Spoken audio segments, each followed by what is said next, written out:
One of the most surprising and one of the most worrying facts in the business world is that just 10% of companies manage to grow profitably for any sustained period of time.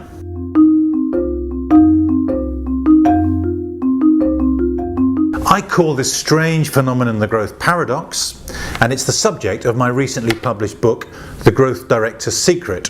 Now, one of the most worrying issues that I discuss in my book is that the research tools that all of us in the business world have been using for the past 50 years or so simply don't work when it comes to understanding the motivations of consumers to choose between brands. Now, that may seem a rather surprising assertion to make, so let me explain. Back in 2002, Daniel Kahneman won the Nobel Prize for breakthroughs in understanding of how our brains work. And what he particularly pointed out was that there are two systems operating in our brains. Daniel Kahneman called them System 1 and System 2, and they're very different. Let me explain. System 1 is our subconscious brain. It's intuitive and emotional. It's effortless and super fast, and it has fantastically high data processing capability. System 2 is our conscious brain. It's very different. It's rational and it's evaluatory.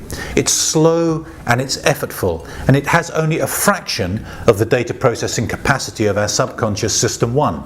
As a result of these huge capability differences, we subcontract virtually all of our decision making, around 95% of our decision making, to our much more efficient subconscious System 1 brains. And that includes pretty much all of the brand choice decisions that we ever make. But there's the problem. The research tools that we've been using are rational, and they connect primarily with our System 2 brains. That isn't where the brand choice decisions are being made. Is it any wonder that many companies find it really hard to position themselves effectively to grow?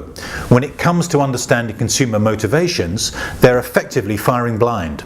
Now, don't get me wrong, conventional research does have its place. If you want to find out what consumers are doing, then conventional research does that really well. But if you need to know why consumers are choosing one brand over another, then you need to use the new neuroscience-based tools that have emerged since Daniel Kahneman's work. Most companies these days are not doing that. My prediction is that over the next 5 to 10 years, these implicit tools will become the norm in the business world, and indeed the companies that adopt these first will be the big winners of the next few years. If your company wants to grow more profitably, then the growth director's advice would be this: make sure that you are one of the early adopters of these implicit research tools. Now, if you'd like to know more about these tools and how to use them, then subscribe to this series of videos, or get out there and get yourself a copy of the book. You never know, you might just discover the Growth Director's secret and how it could work for your company.